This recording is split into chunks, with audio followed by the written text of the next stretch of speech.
பிரைஸ்லாம் நம்முடைய ஆண்டவரும் அருமை இரட்சகரும் மீட்பருமான கர்த்தராகிய இயேசு கிறிஸ்துவின் இனி நல்ல நாமத்திலே உங்களுக்கு வாழ்த்துக்களை சொல்லுகிறேன். தேவனுடைய பெரிதான கிருபையினாலே நாம் இந்த நல்ல நாளிலும் கூட தேவனுடைய வார்த்தைகளை வாசிக்கவும் தியானிக்கும்படியாக தேவன் நமக்கு இந்த நல்ல வேலையை கொடுத்ததற்காக நான் அவருக்கு நன்றி சொல்லி இந்த நேரத்திலே கர்த்தருடைய கரத்திலே தேவன் நம்மை இந்த நாள் வரைக்கும் வழிநடத்தி நம்மை பலப்படுத்தி பாதுகாத்த தேவன் நம்மோடு கூட இருக்கிறவராகவே இருக்கிறேன் என்று வாக்குத்தத்தம் செய்தவர், நம்மை வழிநடத்துகிறவர், நம்மை காண்கிறவரும் காக்கிறவருமாகிய அந்த மகா பரிசுத்தமுள்ள தேவனுக்கு ஒரு நிமிஷம் நன்றி கலந்த இதயத்தோடு நாம் ஸ்தோத்தரித்து கர்த்தரை மகிமைப்படுத்தி இந்த நேரத்தை கர்த்தருடைய கரத்தில் ஒப்பு கொடுத்து நாம் ஜெபிப்போம்.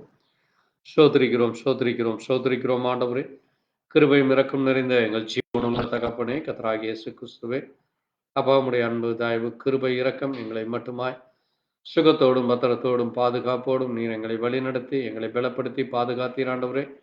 இந்த நாளுக்காக இந்த வேலைக்காய் ஸ்தோத்திரிக்கிறோம்.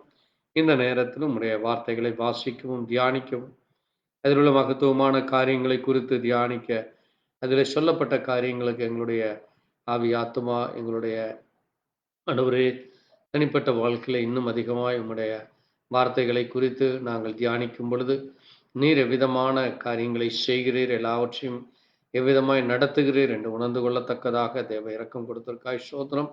அதில் உள்ள காரியங்களை புரிந்து கொள்ள அறிந்து கொள்ள தேவ இரக்கம் தொடர்ந்து எங்கள் ஒவ்வொருவருக்கும் கிடைக்க வேண்டும்.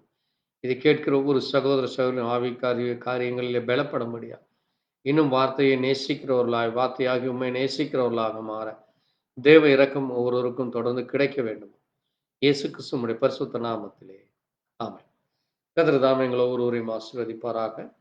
ஆண்டவராகிய இயேசு கிறிஸ்துவின் இனிய நல்ல நாமத்திலே உங்களுக்கு மறுபடியும் வாழ்த்து சொல்லுகிறேன். இந்த நேரத்திலே மறுபடியுமாக வேதத்திலே நாம் ஒரு வார்த்தைகளை வாசித்து தேவனுடைய காரியங்களை குறித்து நாம் இன்னும் அதிகமாக அறிந்து கொள்ள கர்த்தர் நமக்கு கொடுத்த இந்த நேரத்திற்காக நன்றி சொல்லி, வேதத்திலே மத்தேயு எழுதின சுவிசேஷம் 2ஆம் அதிகாரம் 1-2 வசனங்களை வாசித்து தொடர்ந்து நாம் செய்திக்குள்ளாய் கடந்து செல்லலாம்.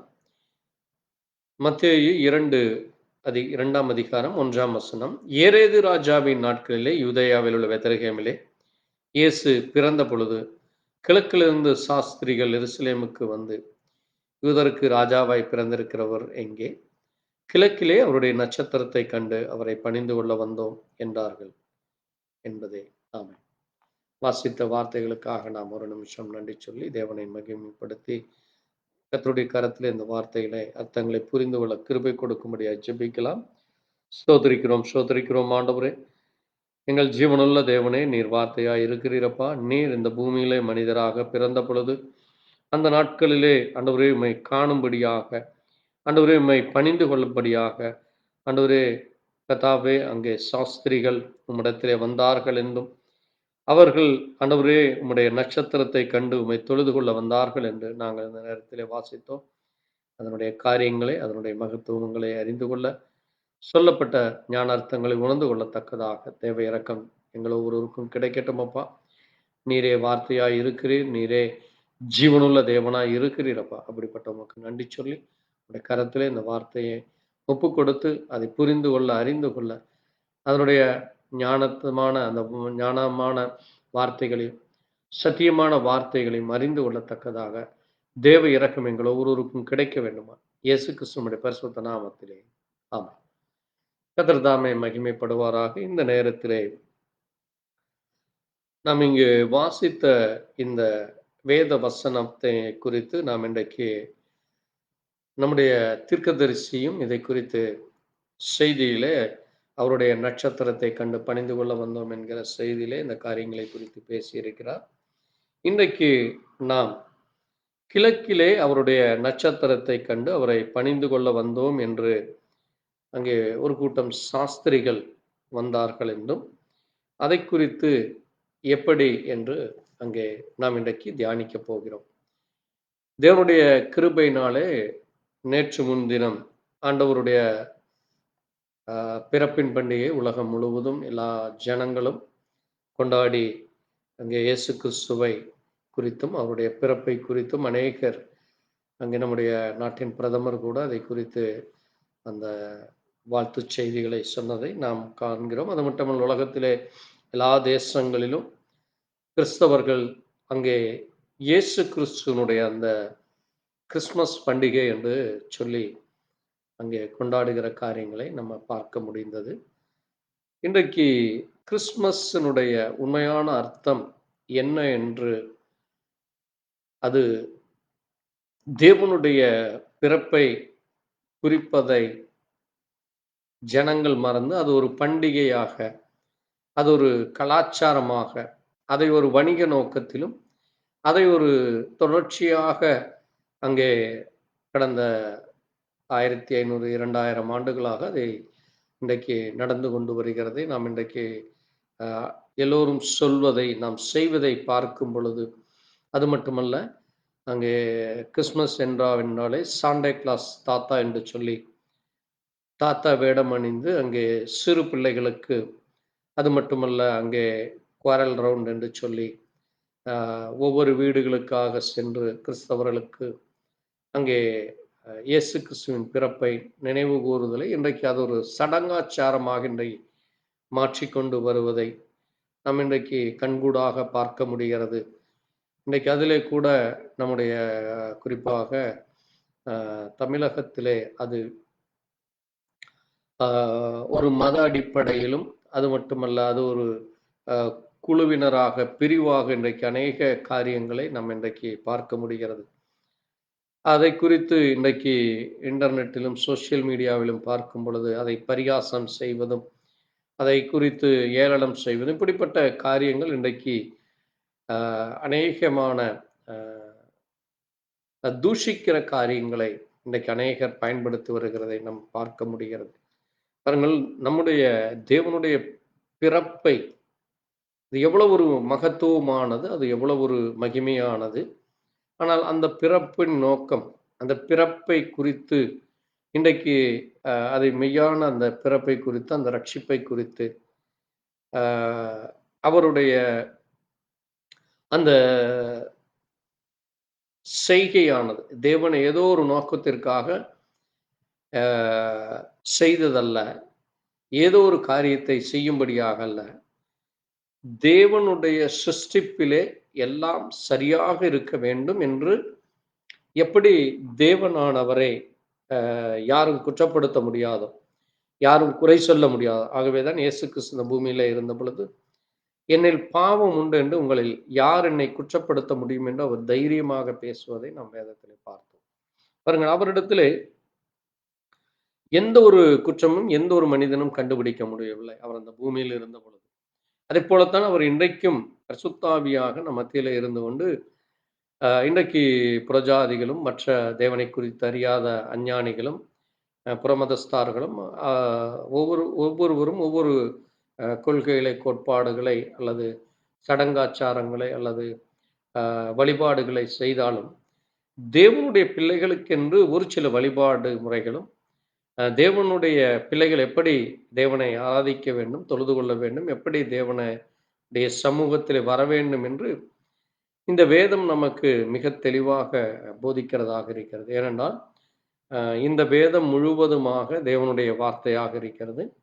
இந்த வார்த்தை நமக்கு தேவனை எப்படி ஆராதிக்க வேண்டும், தேவன் என்ன செய்கிறார், எப்பொழுது செய்கிறார், எப்படி செய்கிறார் என்று எல்லாவற்றையும் அவர் வெளிப்படையாக சொல்லி, ஏனென்றால் வேதத்திலே தேவன் எந்த ஒரு காரியம் செய்தாலும் இன்றைக்கும் அவர் செய்து கொண்டிருக்கிற காரியங்களை அநேக வருடங்களுக்கு முன்பாகவே அவர் தீர்க்க தரிசனமாக சொன்ன காரியமாக இருக்கிறது. ஆமென். அதே போலத்தான் அவர் இந்த பூமியிலே வருவார், அவர் இந்த பூமியிலே பிறப்பார் என்று வேதத்திலே ஆதியாகமத்திலே அதை குறித்து பேசப்பட்டிருக்கிறது. அங்கே முதல் மனிதனாகிய ஆதாம் உடைய மனைவி ஏவாள், அவளுடைய மீறுதலினாலே, அவள் வஞ்சிக்கப்பட்டதினாலே இந்த பூமியிலே சாபம் என்று வந்த பொழுது, அங்கே தேவன் பேசின காரியமே அந்த முதல் மனிதனாகிய முதல் பிறப்பாகிய காயின் ஆபேல் பிறப்பதற்கு முன்பாகவே இயேசு கிறிஸ்து இந்த பூமியிலே பிறப்பார் என்று அங்கே மிக தெளிவாக சொல்லப்பட்டதை நாம் வேதத்திலே நாம் பார்க்க முடிகிறது. நாம் அதை ஒரு நிமிஷம் கூட வாசித்து, தேவன் எப்படி எல்லா காரியங்களையும் முன்குறித்திருக்கிறார், எல்லா காரியங்களையும் அவர் சொல்லி அதை சரியான நேரத்திலே சரியான காரியங்களை செய்கிறார் என்று நாம் பார்க்க முடிகிறது. பாருங்கள், இங்கே ஆதியாகமம் 3ஆம் அதிகாரம் 14ஆம் வசனத்திலே, அப்பொழுது தேவனாகிய கர்த்தர் சர்ப்பத்தை பார்த்து, நீ இதை செய்தபடியால் சகல காட்டு மிருகங்களிலும் சகல நாட்டு மிருகங்களிலும் சகல காட்டு மிருகங்களிலும் சபிக்கப்பட்டிருப்பாய். நீ உன் வயிற்றினால் நகர்ந்து உயிரோடு இருக்கும் நாளெல்லாம் மண்ணை தின்பாய். உனக்கும் ஸ்திரீக்கும் உன் வித்துக்கும் அவள் வித்துக்கும் பகை உண்டாக்குவேன். அவர் உன் தலையை நசுக்குவார், நீ அவர் குதிங்காலை நசுக்குவாய் என்று அங்கே சொல்லப்பட்டிருக்கிறதை நாம் பார்க்கிறோம். இங்கே ஸ்திரீயின் வித்து என்று அங்கே சொல்லப்பட்டிருக்கிறது. அவள் வித்து, அது ஸ்திரீயின் வித்து என்று சொல்லப்பட்டிருக்கிறது. பாருங்கள், தேவன் அங்கே ஸ்திரீயின் வித்தாக அவர் இந்த பூமியிலே, அவர் ஒரு வித்தாக, அவர் ஒரு குமாரனாக இந்த பூமியிலே பிறப்பார். அவர் இந்த சாத்தானுடைய தலையை நசுக்குவார் என்று அங்கே நாம் சொல்லப்பட்டிருக்கிறதை நாம் வாசிக்கிறோம். ஆகவேதான் அதை கூட இங்கே அப்போஸ்தலனாகிய பவுலும் நாம் வேதத்திலே நாம் வாசிக்கும் பொழுது அங்கே 1 கொரிந்தியர் 15ஆம் அதிகாரத்திலே அவர் சொல்லும் பொழுது நாம் பார்க்க முடிகிறது. 55ஆம் வசனம், 1 கொரிந்தியர் 15:55, மரணமே உன் கூர் எங்கே, பாதாளமே உன் ஜெயம் எங்கே? மரணத்தின் கூர் பாவம், பாவத்தின் பலன் நியாயப்பிரமாணம். நம்முடைய கர்த்தராகிய இயேசு கிறிஸ்துவினாலே நமக்கு ஜெயம் கொடுக்கிற தேவனுக்கு ஸ்தோத்திரம் என்று சொல்லப்பட்டிருக்கிறது. பாருங்கள், அங்கே மரணத்தினுடைய அந்த கூறாகிய அந்த மரணத்தின் கூரை, அந்த பிசாசினாலே இந்த பூமியிலே வந்த அந்த மரணத்தை தேவன் என்ன செய்தாராமோ, அந்த மரணத்தின் கூரை அவரை நசுக்கி போட்டு, அதை தலையை நசுக்கி, சர்ப்பத்தின் தலையை நசுக்கி, அவர் ஜெயமாக இந்த பூமியிலே நமக்கு ஜெயத்தை கொடுத்த தேவனாக இருக்கிறார். ஆகவேதான் அவர் 47ஆம் வசனத்திலே சொல்லும் பொழுது, முந்தின மனுஷன் பூமியிலிருந்து உண்டான மண்ணானவன், இரண்டாம் மனுஷன் வானத்திலிருந்து வந்த கர்த்தர் என்று சொல்லப்பட்டிருக்கிறது. ஆகவே ஆண்டவராகிய இயேசு கிறிஸ்து அவர் இந்த பூமியிலே அங்கே எந்த விதமான ஒரு இணை இல்லாமல், ஆணும் பெண்ணும் அந்த இணை இல்லாமல் அவர் இந்த பூமியிலே வானத்தில் இருந்து வந்தவர். எப்படி ஆதாம் இந்த பூமியிலே மனிதனாக அவருக்கு ஆதாமுக்கு தாய் தகப்பன் இல்லாமல் ஆதாம் சிருஷ்டிக்கப்பட்டு உருவாக்கப்பட்டானோ, அதை போல ஆண்டவராகிய இயேசு கிறிஸ்துவும் இந்த பூமியிலே பிறக்கும் பொழுது அங்கே அவருக்கு உடைய தாயாக அங்கே அந்த அவரை சுமந்து கொண்டு வருகிற ஒரு கருவியாக அங்கே மரியாள் அங்கே இந்த பூமியிலே கொடுக்கப்பட்டாள். ஏனென்றால் அங்கே ஸ்ரீயினுடைய பாவம், ஸ்ரீயின் மூலமாக இந்த பூமிக்கு பாவம் வந்தது. அந்த பாவத்தினாலே, மீறுதலினாலே, ஸ்ரீயினுடைய மீறுதலினாலே இந்த பூமிக்கு பாவம் வந்ததால் அந்த பாவத்தை நசுக்கும்படியாக, அதனால்தான் வேதத்திலும் சொல்லப்பட்டிருக்கிறது, அங்கே பிள்ளை பேற்றினால் ஸ்திரீயானவள் ரட்சிக்கப்படுவாள் என்று வேதத்திலே நாம் அங்கே அப்போஸ்தலனாகிய பவுல் சொல்வதை படிக்க முடிகிறது. நாம் அதை குறித்து தியானிக்க முடிகிறது. பாருங்கள், அந்த பிள்ளை பேற்றினால், அந்த பிள்ளை பிறந்ததினால் இந்த ஸ்திரீயானவள் அங்கே அவளுக்கும் வேதத்திலே அங்கே ஒவ்வொரு ஸ்திரீக்கும் பாவ மன்னிப்பாகிய அந்த ரட்சிப்பை இயேசு கிறிஸ்து கொடுக்கிறவராக இருக்கிறார். ஆகவேதான் பாருங்கள், இரண்டாம் மனுஷன் வானத்திலிருந்து வந்த கர்த்தர் என்று நாம் அங்கே பார்க்க முடிகிறது. பாருங்கள், இங்கே நம் வாசித்த இந்த பெத்லகேமிலே இயேசு பிறந்த பொழுது அவருடைய நட்சத்திரத்தை கண்டு பணிந்து கொள்ள வந்தோம் என்று அன்றைக்கு ஏரேது ராஜாவின் இடத்திலே கிழக்கிலிருந்து சாஸ்திரிகள் வந்து சொல்வதை அங்கே நாம் பார்க்க முடிகிறது.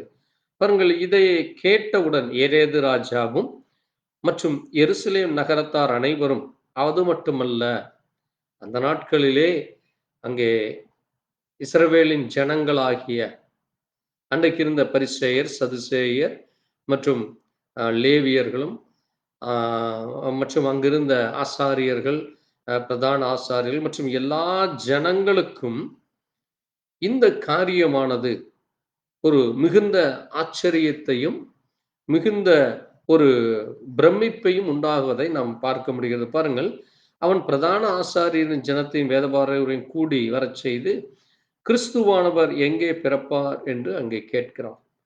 பாருங்க, அப்பொழுது அவர்கள் சொல்கிறார்கள், யூதேயாவில் உள்ள பெத்லகேமிலே பிறப்பார். அது ஏனென்றால், யூதேயா தேசத்தில் உள்ள பெத்லகேமி, நீ யூதாவின் பிரபுக்களில் நீ சிறியதல்ல, என் ஜனமாகிய இஸ்ரவேலை ஆளும் பிரபு உன்னிடத்திலிருந்து புறப்படுவார் என்று தீர்க்க தரிசனமாக எழுதப்பட்டிருக்கிறது என்று அந்த பிரதான ஆசாரியர்கள், வேத பாரகர்களும் வேத பண்டிகர்களும் எரேது ராஜாவினிடத்திலே சொல்வதை பார்க்கிறோம். அது மீகா 5:2 சொல்லப்பட்ட காரியமாக இருக்கு. அந்த காரியத்தை குறித்து நாம் கடந்த கிறிஸ்துமஸ் தினமாகிய 25/12/2023 செய்தி கொடுக்கப்பட்டதை நீங்கள் கேட்டிருப்பீர்கள்.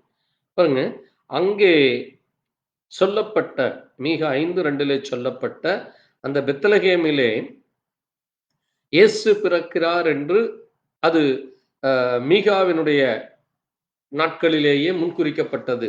அந்த மீகாவினுடைய காரியமானது எப்பொழுது சொல்லப்பட்டது என்று நாம் பார்க்கும் பொழுது, அது இயேசு கிறிஸ்து பிறப்பதற்கு முன்பாகவே, இயேசு கிறிஸ்து இந்த பூமியிலே இப்படி இந்த விதமாக ஒரு குமாரனாக வருவார், அங்கே அவர் அந்த பெத்லகேமிலே தான் பிறப்பார் என்று அங்கே அந்த இடத்தையும் அந்த ஸ்தலத்தையும், அது மட்டுமல்ல, அங்கே அவர் பிறப்பதற்கு அது சுமார் 700 ஆண்டுகளுக்கு முன்பாக.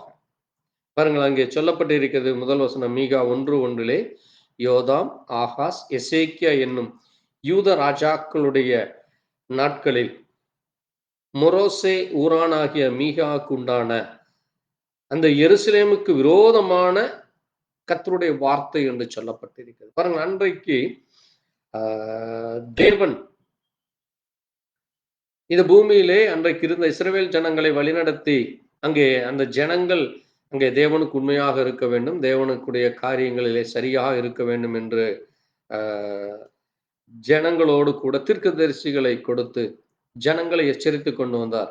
அதற்கு முந்தின அதிகாரமாகிய யோனாவிலே நாம் பார்க்கும் பொழுது, அந்த நினிவே பட்டணம் அது எப்படி அங்கு தேவனுக்கு விரோதமான காரியங்களை செய்து, அங்கே பொல்லாத காரியங்களை செய்து அதை குறித்து மனஸ்தாபப்படாதபடி அங்கே அந்த ஜனங்கள் எப்படி இருந்தார்கள் என்று அங்கே யோனா அனுப்பப்பட்டு, பிறகு அந்த ஜனங்கள் அங்கே 40 நாள் உபவாசம் இருந்து அங்கே ரட்டுடுத்தி பிறகு அவர்கள் மனம் திரும்பினார்கள் என்று நாம் பார்க்கிறோம். இதை போல அன்றைக்கு இருந்த ஜனங்களுக்கு இங்கே மீகாவிலே ஆண்டவர் ஒரு காரியத்தை சொல்லுகிறார். பாருங்கள், இதில் நாம் பார்க்கும் பொழுது 3ஆம் வசனம் சொல்லுகிறது. மீகா 1:3 கர்த்தர் தமது ஸ்தானத்திலிருந்து புறப்பட்டு வருகிறார், அவர் இறங்கி பூமியின் உயர்ந்த இடங்களை மிதிப்பார் என்று சொல்லப்பட்டிருக்கு. இங்கே சீயோன் பர்வதம் என்று சொல்லப்படுகிற எருசலேம் என்று சொல்லப்படுகிற அந்த சீயோன் பர்வதத்திலே உள்ள பெத்லகேமிலே அந்த உயர்ந்த ஸ்தலத்திலே அவர் இறங்கி வருகிறார். எங்கிருந்து? உன்னதத்தில் இருந்து, தன்னுடைய ஸ்தானத்திலிருந்து, தன்னுடைய மகிமையான அந்த ஸ்தானத்தை விட்டு அவர் இந்த பூமிக்கு வருகிறார் என்று அங்கே சொல்லப்பட்டிருக்கிறது. பாருங்கள், அது மட்டுமல்ல, அங்கே நாம் பார்க்கும் பொழுது 5ஆம் அதிகாரத்திலே சேனைகளுடைய நகரமே இப்போது தண்டு தண்டாக கூடிக்கொள், நமக்கு விரோதமாய் முற்றுகை போடப்படும் இஸ்ரவேலினுடைய நியாயாதிபதியை கோலினால் கன்னத்தில் அடிப்பார்கள் என்றும் சொல்லப்பட்டிருக்கிறது.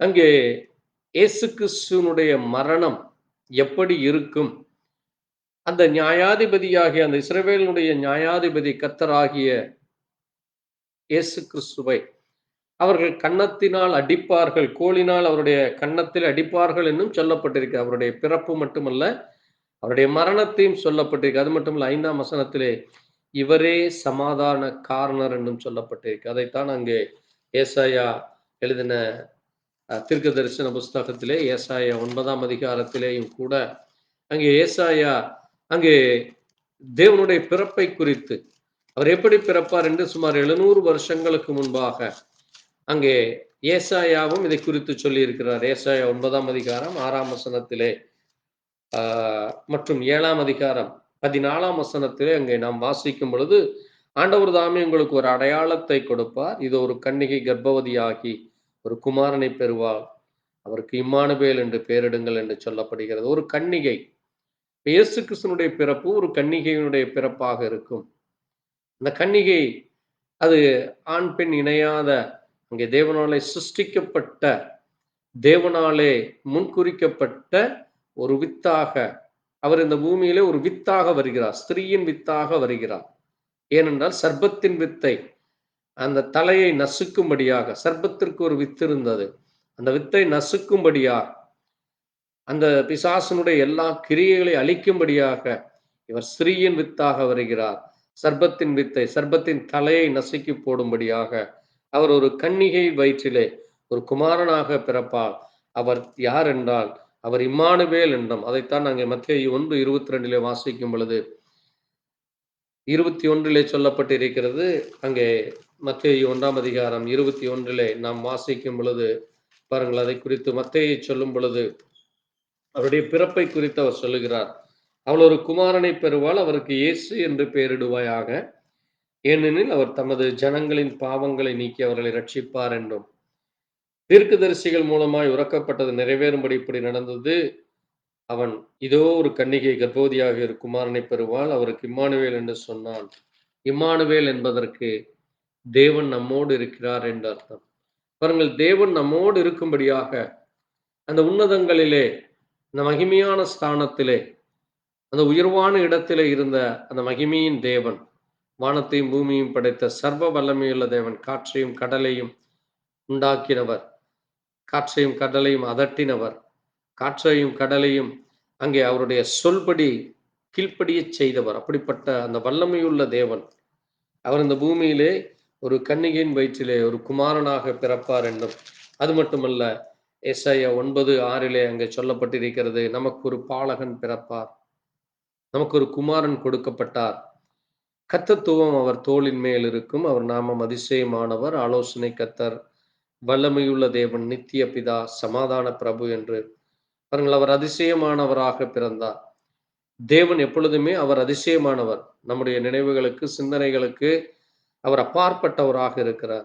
அவருடைய செய்கைகள் அதிசயமாக இருக்கும், அவருடைய வழிகள் அதிசயமாக இருக்கும், மனுஷ ஞானத்திற்கு, மனுஷனுடைய சிந்தைக்கு அப்பாற்பட்டதாக இருக்கும். நாம் இன்றைக்கு அநேக சிந்தனைகளை கொண்டு, அநேக எண்ணங்கள், அநேக வழிகளை தெரிந்து கொண்டு நம்முடைய வழியிலே தேவனை வர விரும்புகிறோம். நம்முடைய வழி, நாம் நினைப்பது படி தேவன் நினைக்க வேண்டும், நாம் செய்வதன்படி தேவன் அதை அங்கீகரிக்க வேண்டும் என்று இன்றைக்கு ஜனங்களும் ஒவ்வொரு மனிதனும் தேவனை அறிந்து கொண்டவர்களும் அதை போல எண்ணிக்கொண்டிருக்கிறார்கள். ஆனால் தேவனுடைய வழிகளோ, தேவனுடைய ஆலோசனைகளோ, தேவனுடைய அந்த மகிமையான காரியங்களோ அது நம்முடைய நினைவுக்கும் நம்முடைய சிந்தனைக்கும் எட்டாததாக இருக்கு. ஆகவேதான் அவர் செய்கிற ஒவ்வொரு காரியங்களும் அது வேதத்திலே முன்குறிக்கப்பட்டதும், அது வேதத்திலே சொல்லப்பட்டு நிறைவேறி கொண்டிருக்கிற காரியமாக இருக்கிறது. இன்றைக்கு நாம் தியானிக்க போகிற இந்த முக்கியமான காரியம் என்ன என்றால்,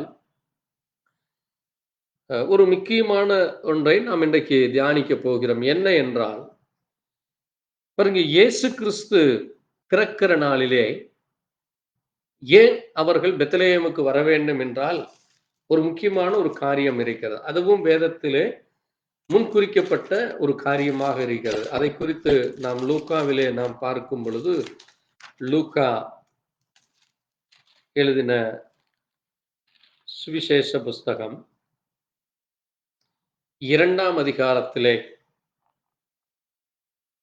1ஆம் வசனத்திலே நாம் பார்க்கும் பொழுது, உலகமின் அந்நாட்களில் பாருங்க, ஏன் இயேசு கிறிஸ்து பெத்லகேமிலே வந்து பிறக்க வேண்டும், இவருடைய தாய் தகப்பன் எங்கே இருக்கிறார்கள், எங்கே வருகிறார்கள் என்று நம்ம இங்கே பார்க்க வேண்டியதாக இருக்கிறது. பாருங்க, அதெல்லாம் தேவனுடைய வழிநடத்தல், தேவனுடைய முன்குறிப்பு, தேவனுடைய ஆலோசனைகளாக இருக்கிறது. அந்நாட்களில் உலகமெங்கும் குடிமதிப்பு எழுதப்பட வேண்டும் என்று அகஸ்துராயனால் கட்டளை பிறக்கப்படுகிறது.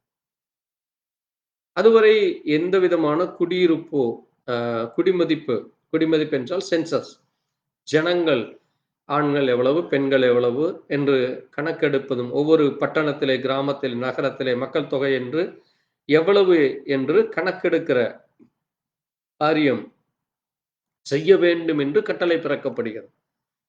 ஏனென்றால் அது இயேசு கிறிஸ்துவனுடைய பிறப்பிற்கு அந்த இடத்திலே அவருடைய தாயும் தகப்பனும் வரவேண்டும் என்பதற்காக இந்த அகஸ்துராயனால் அந்த சட்டம் நிறைவேற்றப்படுகிறது.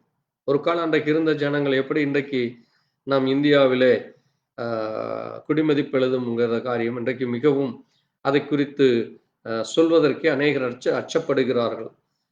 குடிமதிப்பு எழுதப்பட்டால் அங்கே கிறிஸ்தவர்கள், முஸ்லிம்களை இன்றைக்கு இருக்கிற அரசாங்கம் உபத்திரவப்படுத்தும், தொல்லைப்படுத்தும், அல்லது அவர்களை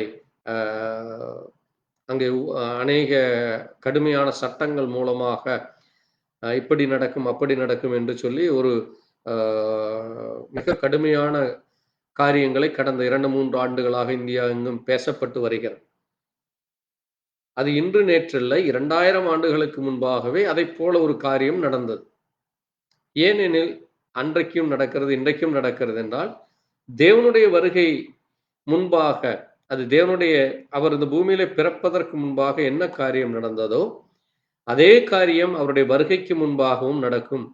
அது உலகமெங்கும் நடக்கும் பொழுது, அது நமக்கு ஒரு கால் உலக பிரகாரமாக பார்க்கும் பொழுது, இன்றைய காலகட்டத்தில் அது கடுமையான சட்டமாக, அல்லது அது கடுமையாக நமக்கு ஒரு அச்சத்தையோ ஒரு பயத்தையோ கொடுக்கலாம். அதை போலத்தான் அன்றைக்கும் பாருங்க, இங்கே அகஸ்துராயனால் அந்த சட்டம் பிறப்பிக்கப்பட்ட பொழுது, சீரியா நாட்டிலே சிரேனியு என்பவன் தேசாதிபதியாக இருந்த பொழுது இந்த முதலாம் குடிமதிப்பு உண்டாயிற்று. அந்தப்படி குடிமதிப்பு எழுதும்படி எல்லோரும் தங்கள் தங்கள் ஊர்களுக்கு போனார்கள். அப்பொழுது யோசேப்பும் தாவீதின் வம்சத்தானும் குடும்பத்தானுமாய் இருந்தபடியால் தனக்கு மனைவியாக நியமிக்கப்பட்ட கர்ப்பவதியான மரியாளோடே குடிமதிப்பு எழுதும்படியும் கலிலேயா நாட்டிலுள்ள நாசரேத்திலிருந்து யூதேயா நாட்டிலுள்ள பெத்லகேம் என்னும் தாவீதின் ஊருக்கு போனார்கள். ஆமென். பாருங்கள், அவர்கள் இருப்பது நாசரேத், கலிலேயா நாட்டிலுள்ள நாசரேத்தில் இருந்து அவர்கள் யூதேயா நாட்டிலுள்ள பெத்லகேம் என்கிற ஊருக்கு நடந்து பிரயாணமாக செல்கிறார். இன்றைக்கு இருப்பது போல ஃப்ளைட்டோ, ட்ரெயினோ, அல்லது பஸ்ஸோ, காரோ, 2 வீலரோ எதுவுமே அன்றைய நாட்களிலே இல்லை. அவர்கள் கோவேறு கழுதைகளிலோ அல்லது நடந்துதான் செல்ல வேண்டியுள்ளாக இருக்கு. பாருங்க, அவ்வளோ ஒரு கர்ப்பவதி சுமார் 100 கிலோமீட்டருக்கு மேல் வரலாம். ஏனென்றால் அது வேதத்திலே நாம் பார்க்கும் பொழுது, நீங்கள் பழைய ஏற்பாட்டிலே அவர்களுக்கு சொல்லப்பட்ட அந்த ஏரியாவில் இருந்து ஒரு இடத்திலிருந்து இன்னொரு இடத்திலே நீங்கள் பார்க்கும் பொழுது அநேக கிலோமீட்டர் தூரம் இருக்கிறதை நம்ம பார்க்க முடிகிறது. அவ்வளவு தூரம் அவர்கள் நடந்து செல்கிறார்கள். அங்கே பெத்லகேம், எருசலேமுக்கும் பெத்லகேமுக்கு அநேக தூரம் இருக்கிறது. இவர்கள் இருக்கிற இந்த கலிலேயா உள்ள நாசரேத் ஊருக்கு இன்னும் அநேக தூரங்கள் இருக்கிறது. ஆகவேதான் பாருங்க, இயேசு கிறிஸ்துவை அவரை நசரேயன் என்று சொல்வார்கள். இன்றைக்கும் கூட கேரளாவிலே கிறிஸ்தவர்கள் நசராணிகள் என்று சொல்வார்கள். பாருங்கள், அது இயேசு கிறிஸ்துவை உடைய பிறப்பை குறிக்கிறதாக இருக்கிறது. குறைந்தது சுமார் ஒரு 500 கிலோமீட்டர் தூரம் இருக்கும் என்று நான் கருதுகிறேன். பாருங்கள், இது வந்து சமரியா வந்து ஒரு கடற்கரை, நாசரேத் என்பது கடற்கரை பட்டணத்திற்கு அருகே இருக்கிறதாக இருக்கிறது. திபேரியா மற்றும் மகதலோனா, பெத்தசாயி, கப்பர்நகும் இதற்கு அருகிலே இருக்கிறது. ஆனால் எருசலேம் என்பது அது உப்புக்கடல் அருகே இருக்கிற, அந்த ரெட் சி என்று சொல்லுகிற அந்த உப்புக்கடல் அருகே இருக்கிறதான ஒரு டெட் சி என்று சொல்லுகிற அந்த இடத்துல இருக்கிறது. பாருங்க, இதற்கும் அதற்கும் மிக அதிகமான தூரம் இருக்கிறது. பாருங்க, இவ்வளவு தூரம் ஒரு பெண், கர்ப்பவதியான ஒரு பெண் நடந்து கொண்டு வருகிறதை நம்ம பார்க்க முடிகிறது. அப்ப அவர்களுடைய கஷ்டங்கள், பாடுகள், அவர்கள் அனுபவித்த அந்த வேதனைகள் எவ்வளவு அதிகமாக இருக்கும். அது மட்டுமல்ல, அவர்கள் இவ்வளவு தூரம் நடந்து வந்து அவ்விடத்திலே அவர்கள் வருகையிலே அவளுக்கு பிரசவ காலம் நேரிட்டது என்று பார்க்கிறோம். பாருங்க, அங்கே சந்திக்கிற அ கர்த்தருடைய தூதன் சந்தித்து அவள் கர்ப்பமாகிறாள். பிறகு அ அவள் கர்ப்பமான உடனேயே அங்கே தன்னுடைய இனத்தால் ஆகிய அ 1ஆம் அதிகாரத்திலே சொல்லப்பட்ட அ சகரியாவுடைய மனைவி எலிசபெத்திற்கு ஒரு குழந்தை பிறக்கும் என்று சொல்லப்பட்டதை நம்ம இங்க பார்க்கிறோம். 1ஆம் அதிகாரத்திலே லூக்கா 1 ஆ 26ஆம் வசனத்திலே 6ஆம் மாதத்திலே காபிரியேல் என்னும் தூதன் கலிலேயாவில் உள்ள நாசரேத் என்னும் ஊரில் தாவீதின் வம்சத்தானாகிய யோசேப்புக்கு அனுப்பப்பட்ட புருஷியில் கன்னியிடத்திலே அனுப்பப்பட்டு கன்னியின் பேர் மரியாள் என்று சொல்லப்பட்டிருக்கிறது. அது மட்டுமல்ல, அங்கே நாம் பார்க்கும் பொழுது 35ஆம் வசனத்திலே தேவதூதன் அவளுக்கு பிரதியுத்தரமாக, "சுத்தாவி உன்மேல் வரும், உன்னதமானவருடைய பெலன் உன்மேல் நிழலிடும். ஆதலால் உன்னிடத்தில் பிறக்கும் பரிசுத்தம் உள்ளது தேவனுடைய குமாரன் என்னப்படும்" என்று சொல்லி, அந்த காபிரியேல் சொல்லுகிற இன்னொரு மிக முக்கியமான ஒரு காரியத்தை நம்ம பார்க்க முடிகிறது. பாருங்கள், இந்த காபிரியேல் தான், இதே காபிரியேல் தான் அங்கே ஆ எலிசபெத்தினுடைய மனைவியாகிய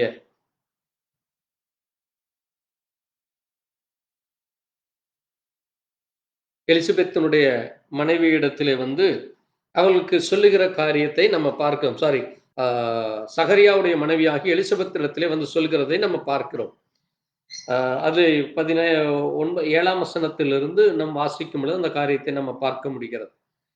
பாருங்கள், இதே தேவ மனுஷன், தேவ தூதன் என்று இங்கே 36ஆம் வசனத்திலே, இதோ உனக்கு இனத்தாளாய் இருக்கிற எலிசபெத்தும் தன் முதிர் வயதிலே ஒரு புத்திரனை கர்ப்பம் தரித்திருக்கிறாள். மலடி எண்ணப்பட்ட அவளுக்கு இது 6ஆம் மாதம். தேவனால் கூடாத காரியம் ஒன்றுமில்லை என்று சொல்லுகிறார்கள். பிறகு பாருங்கள், அங்கே மரியாள் உடனடியாக அங்கே எழுந்து 39ஆம் வசனத்திலே பார்க்கும்போது, நாட்களிலே மரியாள் எழுந்து மலைநாட்டில் உள்ள யூதேய பட்டணத்திற்கு தீவிரமாய் போய் அங்கே சகரியாவின் வீட்டிற்குள்ளே பிரவேசித்து எலிசபெத்தை வாழ்த்தினாள் என்று பார்க்கிறோம். இங்கே ஒரு முக்கியமான ஒரு காரியத்தை நாம் பார்க்கும் பொழுது, எலிசபெத் மரியாளுடைய வாழ்த்துதலை கேட்ட பொழுது அவருடைய வயிற்றில் உள்ள பிள்ளை துள்ளிற்று. எலிசபெத் பரிசுத்த ஆவியினால் நிரப்பப்பட்டு உரத்த சத்தமாய், ஸ்திரீகளுக்குள்ளே ஆசீர்வதிக்கப்பட்டவள் ஒரு கர்ப்பத்தின் கனியும் ஆசீர்வதிக்கப்பட்டது. என் ஆண்டவருடைய தாய் என்னிடத்தில் வந்து எனக்கு எதினால் கிடைத்தது. இதோ நீ வாழ்த்தின சத்தம் என் காதில் விழுந்தவுடனே என் வயிற்றுள்ள பிள்ளை துளிப்பாய் துள்ளிற்று.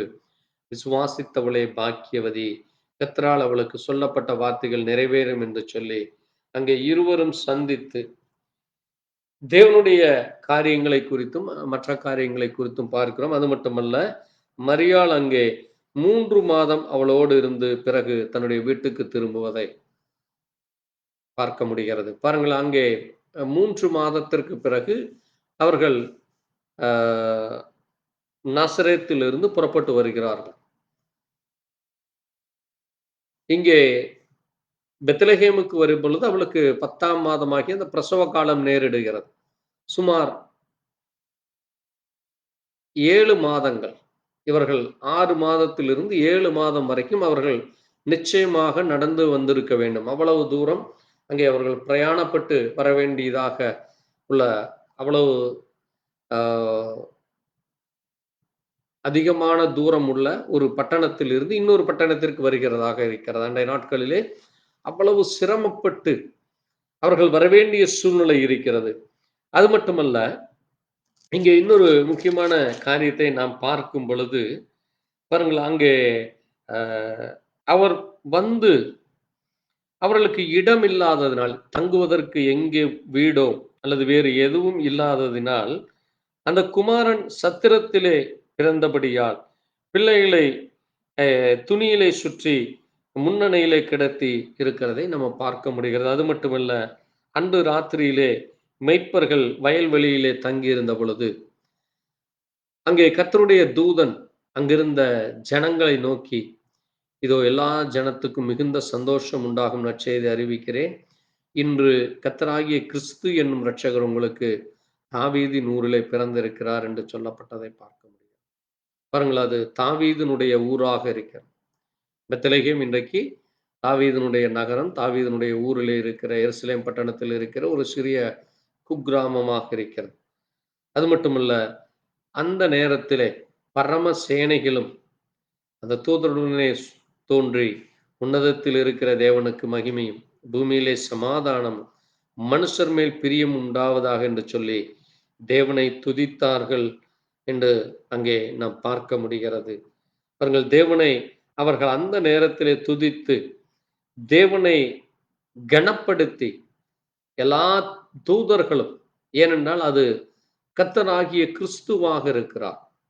வானத்தையும் பூமியும் படைத்த சர்வ வல்லமையுள்ள தேவன் இப்பொழுது மனுஷகுமாரனாக குழந்தையாக பிறந்ததை அங்கே உன்னதத்திலேயும் அது ஒரு மகிமையான காரியம், பூமியிலேயும் அது மிக பெரிதான ஒரு சமாதானத்தையும், மனுஷர்களுக்கு அது சொல்ல முடியாத பிரியமும் அன்பையும் கொண்டு வருகிறதாக இருக்கிறது என்று சொல்லி அவர்கள் அங்கே வாழ்த்தி அவரை புகழ்ந்து அவரை கனப்படுத்தினதை நம்ம பார்க்க முடிகிறது. பாருங்கள், அவர்கள் தேவதூதர்கள் அந்த இடத்தை விட்டு போன பிறகு மேய்ப்பர்கள் நாமும் பெத்லகேம் போய் நடந்தவற்றை நாம் பார்ப்போம் என்று சொல்லி அந்த சிறு பிள்ளையை கண்டு அந்த பிள்ளையை குறித்து தங்களுக்கு சொல்லப்பட்ட சங்கதிகளை அவர்கள் பிரசத்தம் பண்ணினார்கள் என்று சொல்லப்பட்டிருக்கு. ஆகவே நிச்சயமாகவே அந்த நாட்களிலே மேய்ப்பர்கள் இந்த காரியங்களை அன்றைக்கு இருந்த ஜனங்களுக்கு சொல்லி இருப்பார்கள். ஆனால் அந்த காரியம் எத்தனை ஜனங்களுக்கு சென்றது, எத்தனை பேர் அதை விசுவாசித்தார்கள், எத்தனை பேர் அதை ஏற்றுக்கொண்டார்கள் என்றால் அது நம்ப முடியாததாக ஒன்றாக இருக்கிறது. அது மட்டுமல்ல, நிச்சயமாகவே அவர்கள் தங்களுடைய போதகருக்கும் அன்றைக்கு இருந்த அவர்கள் செல்லுகிற ஸ்தாபனங்களுக்கும் அவர்கள் செல்லுகிற அந்த ஆராதனை கூடங்களுக்கும் சென்று சொல்லி இருப்பார்கள்.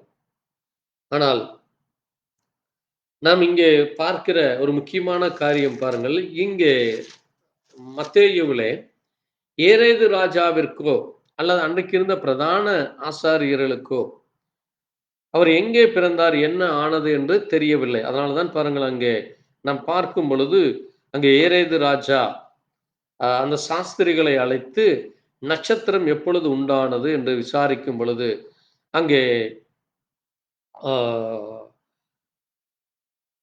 அவர்கள் சொல்கிறார்கள், நாங்கள் போய் அதை அறிந்து கொண்டு வந்து நாங்கள் திட்டமாய் வந்து உங்களுக்கு சொல்லுகிறோம் என்று சொல்லும் பொழுது அங்கே பிறகு பாருங்கள், ராஜா அவர்களை கேட்டு ராஜாவிடத்தை விட்டு அவர்கள் புறப்பட்டு வர பொழுது மறுபடியுமாக அந்த நட்சத்திரம் அவர்களுக்கு தோன்றி அந்த குழந்தை பிறந்த அந்த இடம் வரைக்கும், அந்த பிள்ளை இருக்கிற இடம் வரைக்கும் என்று சொல்லப்பட்டது.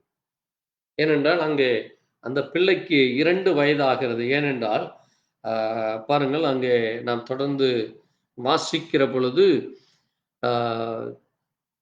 13ஆம் வசனத்திலே அவர்கள் போன பின்பு கர்த்தருடைய தூதன் சொப்பனத்திலே யோசேப்பிடத்திலே காணப்பட்டு, ஏரேது பிள்ளையை கொலை செய்ய தேடுவான், அதனால் எழுந்து பிள்ளையும் அதன் தாயையும் கூட்டிக் கொண்டு எகிப்துக்கு ஓடிப்போ, நான் சொல்லும் வரை அங்கிரு என்று சொல்லப்பட்டிருக்கிறது. பாருங்கள், அவர்கள் இரவிலே எழுந்து பிள்ளையும் அதன் தாயையும் கூட்டிக் கொண்டு எகிப்துக்கு புறப்பட்டு போனார்கள். அந்த சாஸ்திரிகள் வந்து தொழுது கொண்ட அந்த இரவிலே அவர்கள் உடனடியாக புறப்படுகிறார்கள். அவர்கள் அங்கே நாசரேத்திலிருந்து, கலிலேயாவில் இருக்கிற நாசரேத்திலிருந்து பெத்லகேம் வருகிறார்கள். பிள்ளை பிறந்து சுமார் 2 வயதுக்குட்படும் வரைக்கும் அங்கே இருக்கிறார்கள். 2 ஆண்டுகள் அங்கே இருக்கிறார்கள். பிறகு அங்கிருந்து அவர்கள் புறப்பட்டு எகிப்துக்கு செல்கிறதை நம்ம பார்க்கிறோம். ஏனென்றால் அதுவும் தேவனாலே தீர்க்க தரிசனமாக சொல்லப்பட்ட காரியம். ஏனென்றால் அதைத்தான் 15ஆம் வசனம் சொல்லுகிறது. எகிப்திலிருந்து என்னுடைய குமாரனை வரவழைத்தேன் என்று தீர்க்கதரிசிகள் மூலமாக சொல்லப்பட்டது நிறைவேறும்படி இப்படி நடந்தது என்று சொல்லப்பட்டிருக்கிறது. பாருங்கள், அது ஒவ்வொரு வார்த்தைகளும், ஒவ்வொரு வசனமும் தேவனுடைய முன்குறித்தலின்படி, தேவனுடைய முன் அறிவிப்பின்படி அது கிரமமாக நடைபெறுகிறதை நாம் பார்க்க முடிகிறது. பாருங்கள், ஏரேது சாஸ்திரிகளால் வஞ்சிக்கப்பட்டதைக் கண்டு அங்கே பெத்லகேம் அதன் சகல எல்லையிலும் இருந்த 2 வயதுக்குட்பட்ட எல்லா ஆண் குழந்தைகளையும் கொலை செய்கிறார். இதுவும் வேதத்திலே சொல்லப்பட்டதாக இருக்குது. எரேமியா 31:15 புலம்பலும் அழுகையும் மிகுந்த துக்கமும் கொண்டாலுமாகிய கூக்குரல் ராமாவிலே கேட்கப்பட்டது. ராகேல் தன் பிள்ளைகளுக்காக அழுது அவைகள் இல்லாதிருந்தபடியால் ஆறுதல் அடைந்தாள் என்று எரேமியா தீர்க்கதரிசியால் உரைக்கப்பட்டது அப்பொழுது நிறைவேறிற்று என்று வேதவசனம் சொல்கிறது. ஆகவே வேதத்திலே நாம் பார்க்கிற ஒவ்வொரு காரியங்களும், ஒவ்வொரு தீர்க்க தரிசனமும், அது ஒவ்வொன்றும் ஏற்ற வேளையிலே ஏற்ற நேரத்திலே நடப்பதற்கு முன்பாக அந்த இடங்களிலே அநேக உபத்திரவங்களும் போராட்டங்களும் பிரச்சனைகளும் அநேக விதமான துக்ககரமான காரியங்கள், அங்கே வேதனைகள் பாடுகள் இருக்கிறதை நாம் பார்க்க முடிகிறது. கர்த்தருக்கு சித்தமானால் இதனுடைய தொடர்ச்சி வரும் நாட்களிலே நாம் தியானிக்கலாம்.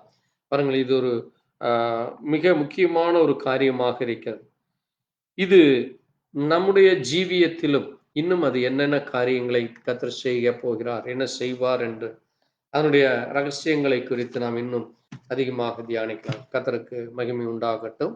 நாம் ஜெபிக்கலாம். நாம் ஜெபிப்போம். எங்களை நேசிக்கிற எங்கள் நல்ல ஆண்டவரே, கர்த்தராகிய இயேசு கிறிஸ்துவின் அருமையான நாளுக்காய் இந்த வேலைக்காய் நன்றி செலுத்துகிறோம். இந்த நேரத்திலும் வாசித்து தியானித்த உடைய சத்திய வார்த்தைக்காய் நன்றியப்பா.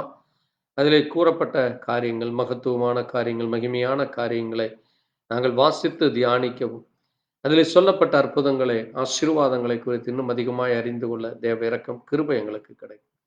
உடைய கரத்திலே தாழ்த்துகிறோம். இதை கேட்கிற ஒவ்வொருவருக்கும் பிரயோஜனமாய் தேவன் கிருபையை தர வேண்டுமா இயேசு கிறிஸ்துவினுடைய பரிசுத்த நாமத்திலே கர்த்தர் தாமே மகிமைப்படுவாராக. இயேசு கிறிஸ்து நாமத்திற்கு மகிமை உண்டாகட்டும். கர்த்தர் உங்களோடு கூட இருப்பாராக. Praise to God. Thank you Jesus.